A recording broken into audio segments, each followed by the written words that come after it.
We at Lionhead in Guildford started the development of Fable 2 on the 21st of April 2005, with just a few key people. The team rapidly expanded, and by January 2007, more than 150 people were working on the project. We followed the team during this time, and we'll be taking you behind the scenes, showing you not only what motivates them, but also explaining the features to expect in Fable 2.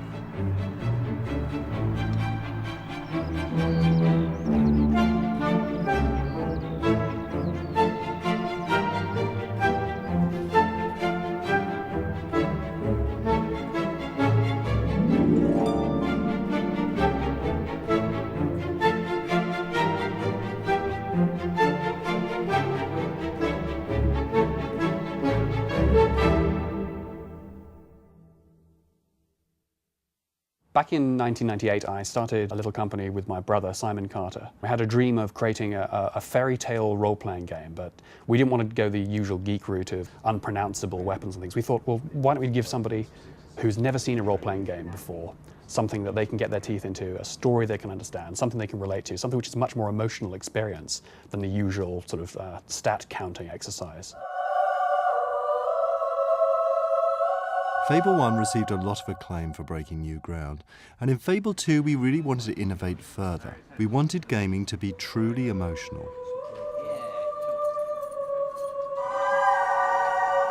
Because we deal with love every day, if it's faked on screen, it can be very jarring, it can be very obvious that it's wrong, and so it's very difficult to get that right. Love is actually a very, very important emotion to Fable 2. For the first time, you can be male or female. We're putting much more of an emphasis this time into family relationships, so you can have a wife and you can have a child.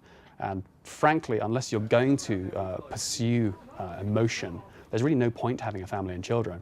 You can choose to marry anyone you like in the game world, and so we're not scripting who you can fall in love with and why they'll fall in love with you, so we've got to try and make that realistic. We're not talking about love in the soppy sense. We're talking about the fact that you care for something in the game, and even more importantly, things in the game care for you.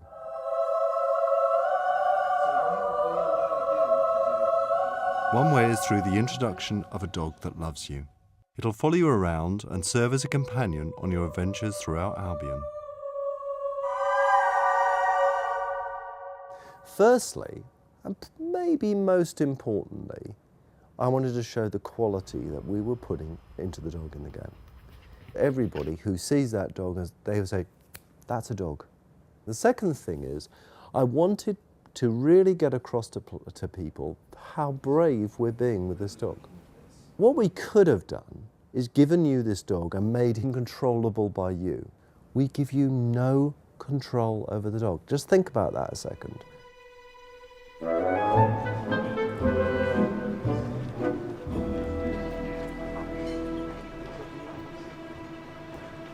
What we do is we split up the way people think about the hero into like 5 separate axes. Even though there are 5 axes of opinions, there are actually 10 extremes of those axes. No control over the dog. You haven't got a dog button. And a lot of people would say, that's just mad, man. Well, how can I be engaged with something? What we've said is, you control the dog by playing the game. You control the dog by worrying about you as a hero. So it's not aggravating to you. I don't press a button when I go out with my dog. I think the very fact you don't control him makes him feel like something that has a mind and that has an agenda. And that agenda, first and foremost in that agenda, is his love for you. His willingness to sacrifice himself for you. His need to please you in everything that he does. Fable is of course an action-adventure role-playing game with an important emphasis on the story. This is where the emotion plays an obvious role, and your decisions, your feelings will be paramount as you make the hard choices along the way. If you look at the history of other visual media, cinema for example, the addition of love and sort of emotive content has been a really big deal. If you look at Charlie Chaplin, he introduced emotion into a film called The Kid, and suddenly cinema was elevated to a new form of art. I'm not quite saying we're there yet, but I'd very, very much like to think that we're kind of in the vanguard of groups who are interested in this side of games rather than sheer thumb candy. Actually, it's about drama. It's about you feeling, when you're playing Fable, things that you've never felt before. And if love is one of those emotions, we've won.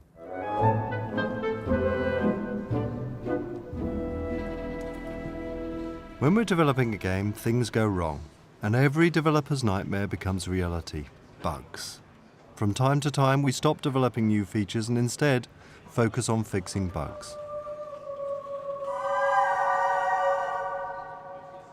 Right, this week we're having a bug blitz, which is something we do now and again. And the reason for that is that ever so often the build gets a bit clogged up and messy, and we have some reliability problems. So this week we've decided to have everyone sit down and work through some of the bugs. I'm fixing bugs at the moment. Some rather nasty grouping bugs in the editor. We've got hobs which jump out of foliage, so we've got ninja hobs.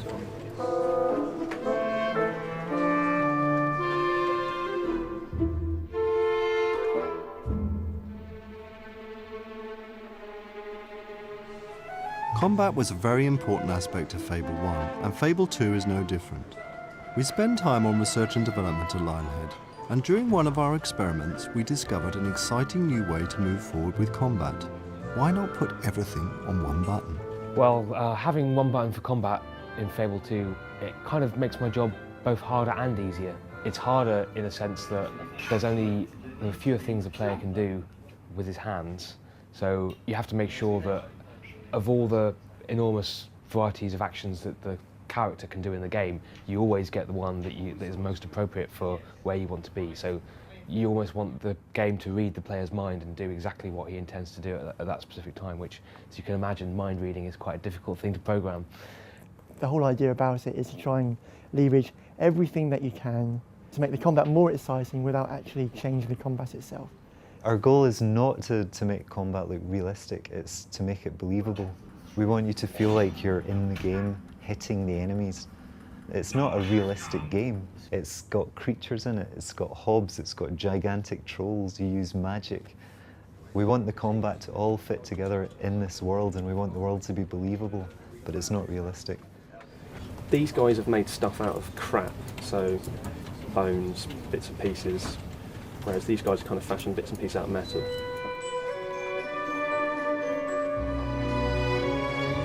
The sheer size of the game means that some of the team members will have to work late into the evenings to fix their bugs. This relates to all aspects of the game, not just combat, and some of the team members will be facing more bugs than others. The target is for all team members to clear their Pry 1 bugs this week. I'm debugging the particle system and why at the moment the particles are really big and fat and ugly and they don't die out, so right now that's what I'm doing. The magic system in Fable 2 is similar to Fable 1 in you get a range of spells for you to choose when to cast. Where it's different is we've tried to make it fit in with the whole one-button combat ethos of Fable 2. So we're trying to make spell casting accessible to the casual player, but with depth for the harder core player. The most important factor in making combat believable is the reaction of the enemy. If they react in a way that's incredibly satisfying, it's just fantastic. And if you're close enough to the enemy and you press attack, you get to smack their head off a log, which is great. And then sets it up nicely for a finishing move. Working out all the aspects of combat in Fable 2 is a huge task with many different factors that need to be taken into account. While some of us might know what it's like to actually wield a sword, it's a completely different matter to translate that into a convincing animation. And so in the early development stages, research is hugely important. We did loads of research. We looked at videos, we looked at games, we just happened to find people around the studio that had life-sized weapons at home. Not completely real, but there were some life-size metal swords brought in, which it was really useful because we could go out into the car park and video ourselves doing specific moves for the hero. We got a sword master in called Richard Ryan, who showed us how he would actually fight with a sword. Quite a scary guy. He had a guitar case full of weapons, and didn't mind getting quite close to us when he was demonstrating swings and things.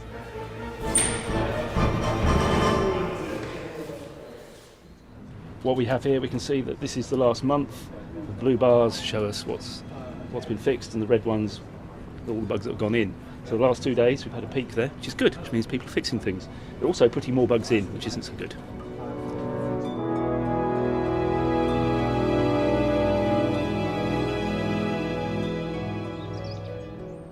Fable 2 is set in a fictional world called Albion, which bears some resemblance to England during the Victorian times.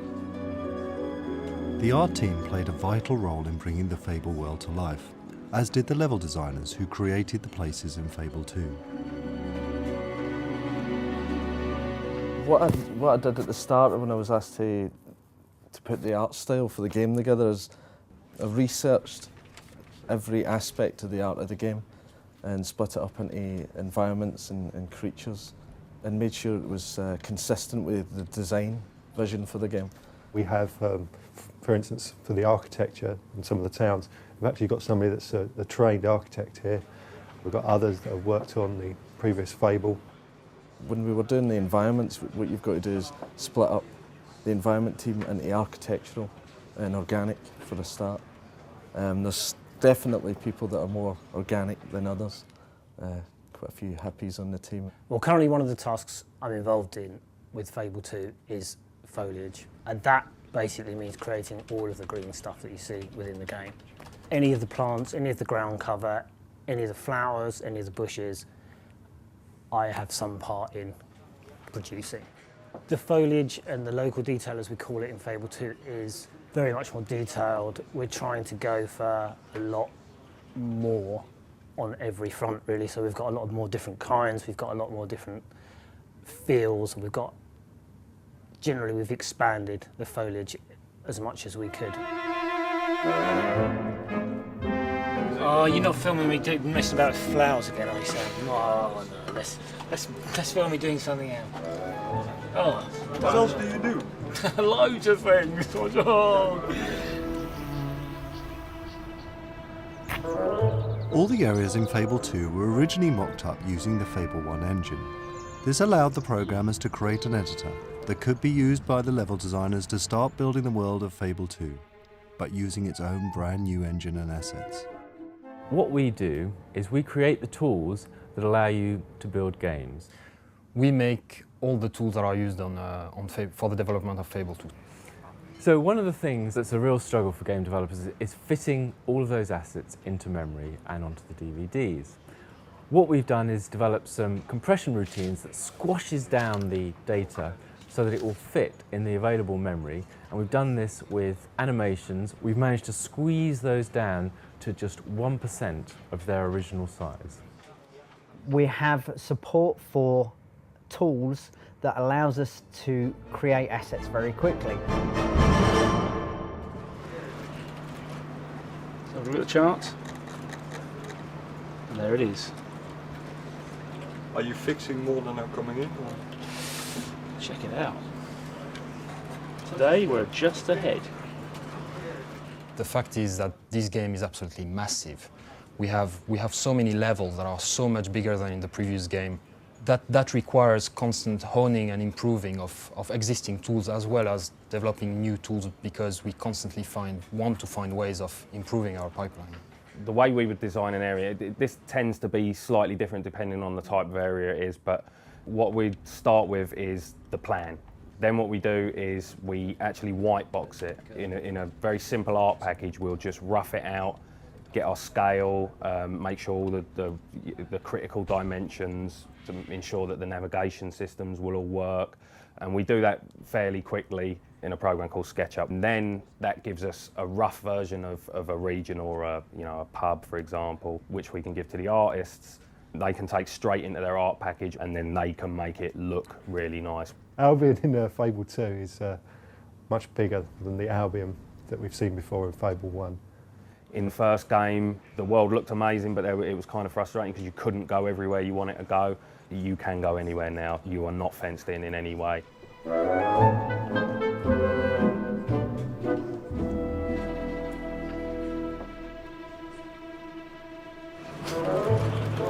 Is everybody working like that?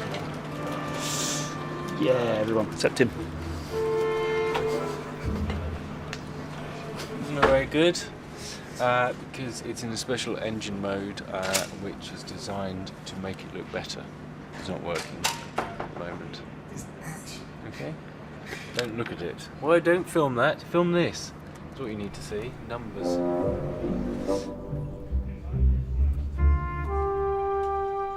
Programmers and artists are two completely different breeds, and tensions between them sometimes grow high.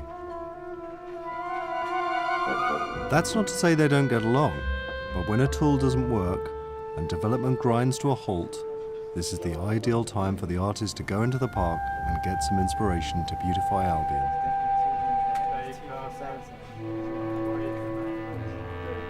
Unfortunately, Sam, you've come at a really bad time. We've all got major technical issues at the moment and can do no meaningful work. I can pretend to work. I do that all day.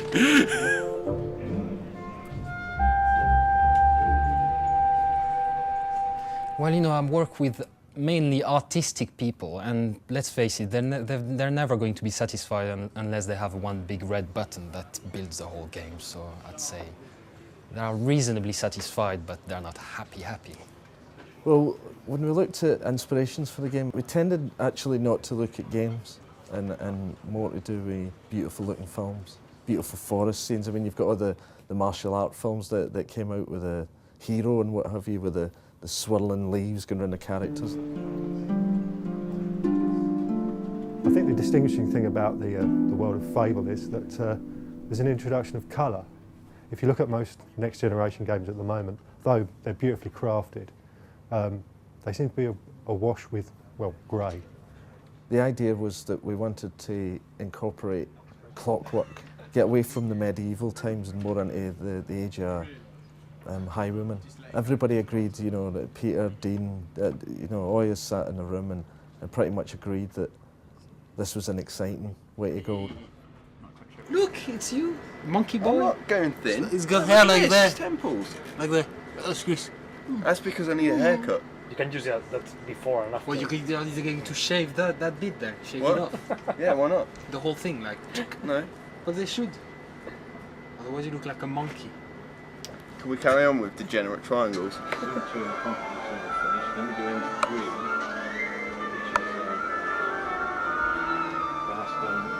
The entire audio aspect of a game is often undervalued or even completely misunderstood. Actors need to be found who can lend their voices to characters. An orchestra needs to record the score written by a music composer, and technology needs to be put in place to support all these assets. I composed all the music in Fable 2. Most of it was recorded with sketch samples, first of all, which we then converted into scores. And the scores were then given to an orchestrator, and the orchestrator then makes those orchestra friendly. And we went over to Bratislava and recorded it all with the Slovak National Symphony Orchestra at the National Radio Hall there, the concert hall.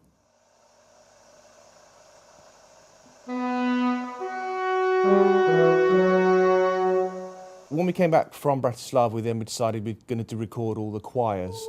We had a male choir and a female choir who were called the Pinewood Singers, and we had a boys' choir called the Tiffin Boys' Choir from Cambridge. On top of that, we had the Celtic instrumentalists, people who did all the folk and Celtic instruments for the region called Bower Lake. Music really is something which brings the player into the game. The ambient sound progressed quite a long way. In Fable 1, we were able to place sounds down on a map, say here is a river, here is a set of trees, this sort of thing. But it was always sort of constrained by the amount of CPU power and memory. So we went back to the drawing board and we found ways of expanding the systems available to the sound designer, the tools, the processes. From beginning to completion, the voiceover production lasted over 6 months. The first casting sessions and discussions started around August 2007, and we finished our pickup recording run at the end of April, beginning of May, and it took another good week to get everything into the game. To ensure the best possible quality in the voiceovers, all the 4 voiceover directors have got a background in theatre or TV. Fable 2 feels like a Monty Python movie directed by Tim Burton. A dark fairy tale story with a humorous, light-hearted British twist. We want this story to be one of the most memorable and emotional rides of recent years. Finding the right voices for this was not an easy task. However, Fable 2 stars an impressive selection of talent.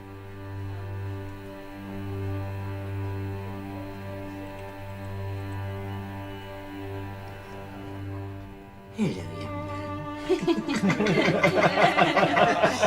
Couldn't resist it, I'm sorry. An unusual element in the average video game. Your appearance is beginning to change to reflect your actions. So long as your heart continues to beat, all I require of you is obedience. Well, hello there. Always a nice surprise to have company. I don't get many visitors to my little coastal paradise. Especially ones who might well redefine a man's concept of paradise. What's that? Nothing to worry about. Oh, yuck. Well, I hear that's lucky. Like finding a 4-leaf clover. Why did you do that? It's all right, Doggy. We're going to Lord Lucian's castle. Why did you do that? I've never seen someone use will before. Oh, good one. Why did you do that?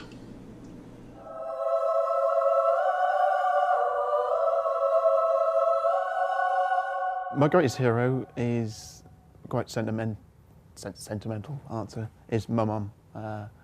She was recently passed away, but she was my hero. She's an amazing person. Yeah, that would be my hero.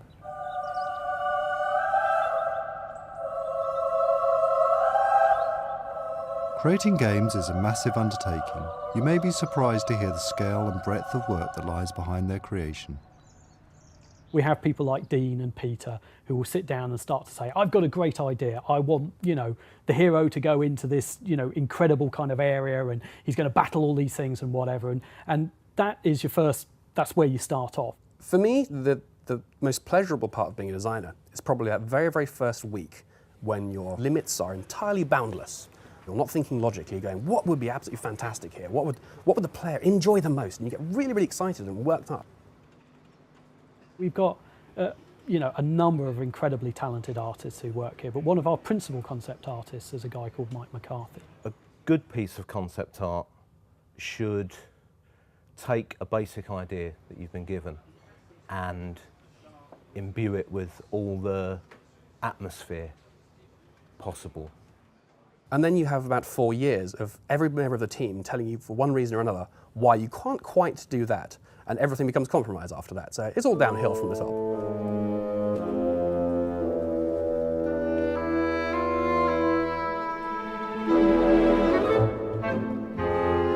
The bug team is currently, the QA team is going into overdrive. They're finding a lot of bugs at the moment. The red bar is how many bugs they've found, and the blue bar is how many the team have fixed. So for ages we were catching them up. That board is not enough to hold all the bugs we're doing, so I'm putting half of them onto this board. Put a little bit more to it.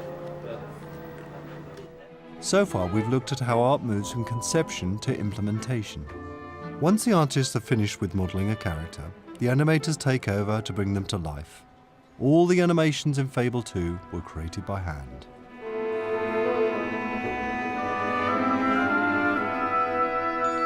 Well, we do have a pipeline basically where artists will create a character and then they will pass it on to our technical animator Emilio, who will then rig the model, and which is basically giving the shell a skeleton inside so we can move it and create our animations with it. And the hero is trying to kill a bandit. Ooh.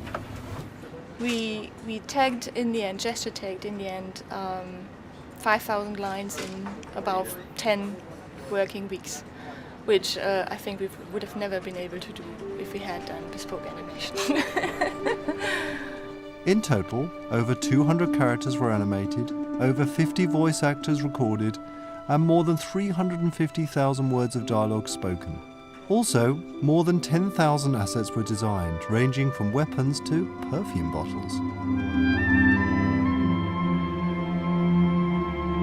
During the 3 years of development, 15,000 takeaway meals were ordered, and nearly 8,000 hours were spent or wasted, depending on how you look at it, in conference calls. And believe it or not, time was found for 13 babies to be born. What we've done with Fable 2 is just make sure the team is really broken down into much smaller teams and lots of people managing smaller parts of the game, so that you try to keep a really strong team culture, and I think that's worked really successfully for us. Hi, this is a strawberry that someone put out with the Friday Munchies, and honestly, what the... Hello. So anyway, why are you late with all your work? Because I'm lazy. I spend all my time eating clippos. Because everyone's waiting for you to finish everything now. Yeah, it's not like it's not good enough, Michael. Get your coat. Yeah, get to my desk. And get to your desk. Which is here. Oh yeah, yeah. that'll be it. Eventually, the development of Fable 2 must come to an end. Currently, we've got 52,127 bugs. It's summer, the sun is shining, but we're all indoors. Who knows if we'll have enough time. Hopefully, by this October, it'll be in the shops. At the moment, we've got a lot of challenges, but we've got plans in place to solve all of those. So I think, although it's difficult at the moment, and we haven't got a great deal of time, that we are going to get all the technical challenges solved before the end. 78 things doing to it. It's quite a lot for the stage. Over 1,000 of that? 1,000? Yeah. Yes, it was all the inventory issues. Well, most of them. There's another 500 to go. It's not walking. I'm just making some legendary weapons at the moment. It's all good. You can mess up the economy as much as you possibly want to in Fable 2. From what I've seen today, I really like the clothing, and there's just ridiculous amounts of combinations. It's about 350,000 words of spoken dialogue. Is it going to fit on the DVD?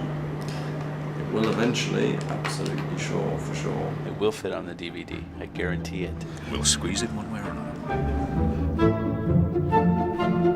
You can't lean back any further. How many bugs are there at the moment? We just tipped over 5,000 today. You get a green bunny that you have to stick on your desk if you break the build. Nearly there, but we'll see. I guess when I see the latest build, what it looks like. Exciting 21 minutes and 10 seconds remaining to the new build 202. It didn't work, but we'll get it working. Tomorrow? Tomorrow. There's always tomorrow. Is it going to be finished, Peter? It's going to be finished, that's for sure. Of course it's going to be finished. We're this close. It's shaping up to be something a bit special. We just need to nail these bugs and we're done.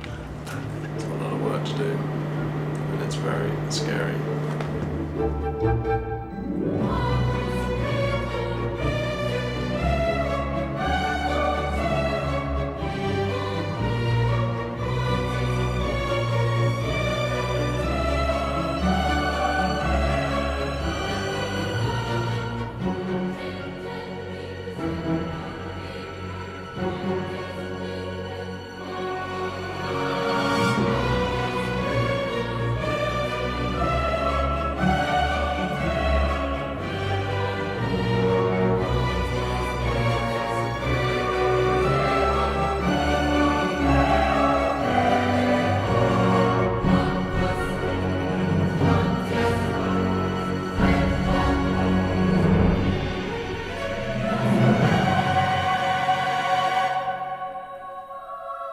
Everything's falling to pieces as we talk.